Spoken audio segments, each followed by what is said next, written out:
Hey there, thinkers! Welcome back to Critical Hit. My name is S, and well, it looks like we finally got some news that isn't about Dragon Age the Veilguard. Shocking, I know.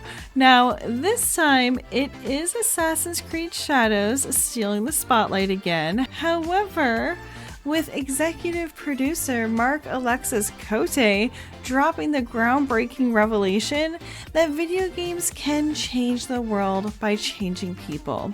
I mean, revolutionary stuff here, people.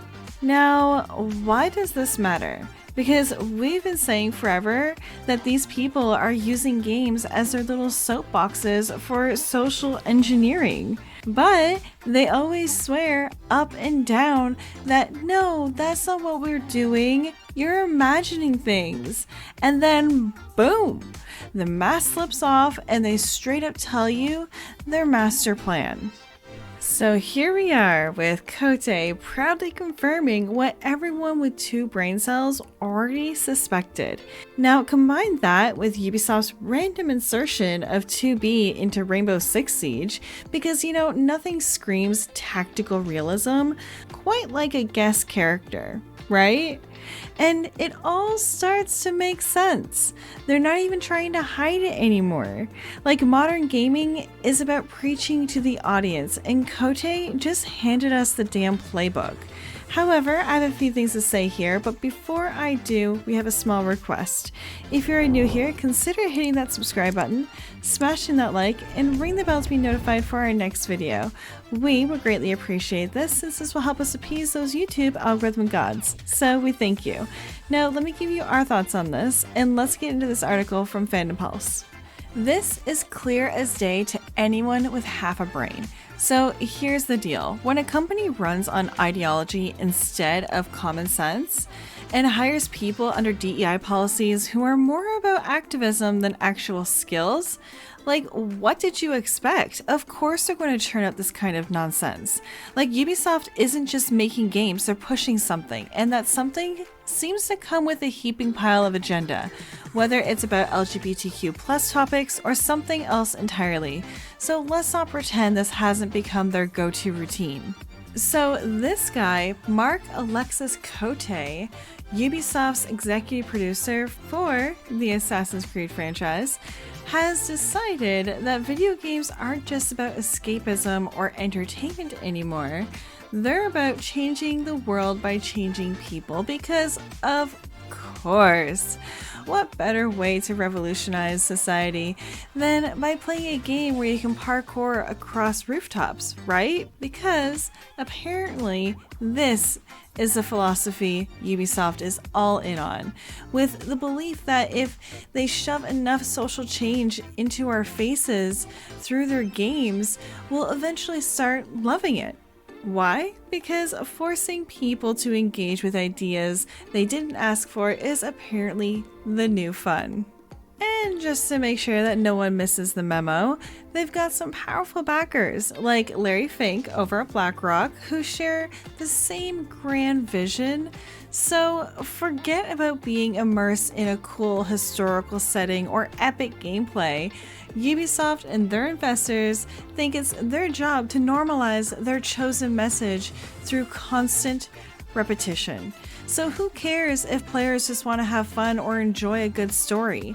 What's really important is that through every game metric and storyline twist, we're all being changed for the better? Like, whether we want to or not. It's less about entertainment and more about social change through gaming. I mean, that totally sounds fun, right? Well, this woke strategy totally backfired, didn't it? And the idea was to shove LGBTQ plus themes, BLM, and other progressive agendas down everyone's throat, hoping we just accept it. But surprise, surprise, people are not buying it.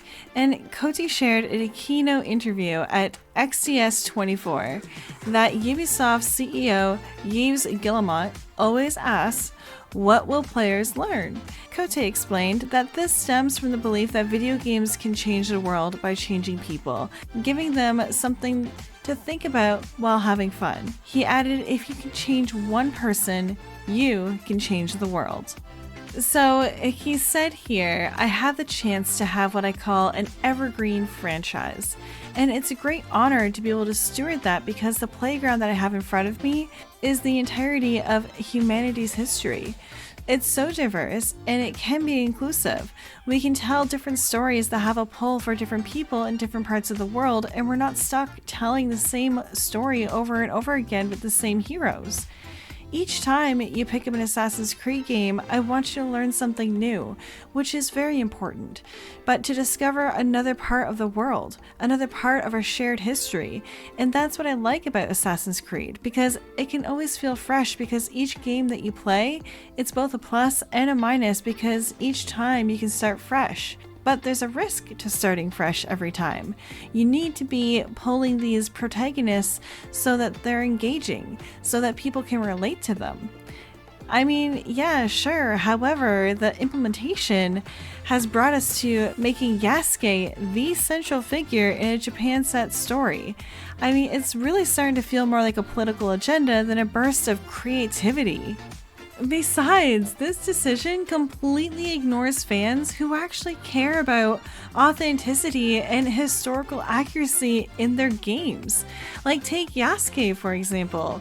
His portrayal here feels less like a story choice and more like a tick box for modern activism. And I mean, sure, Japanese creators have played around with Yasuke in folklore, but Ubisoft's version, they're just dropping him right in the middle of Japan's story in Assassin's Creed Shadows. Like, they decided history doesn't need to be accurate when they can just push a narrative instead. It's frustrating because Ubisoft's choices are so transparently ideologically driven that it's honestly hard to take them seriously anymore. Like, take this whole 2B debacle in Rainbow Six Siege. Because apparently what that game needed was an anime character who is better suited for a hack and slash, not a tactical shooter. But hey, I mean, like, who cares about gameplay when you can just tick off boxes for activism, right?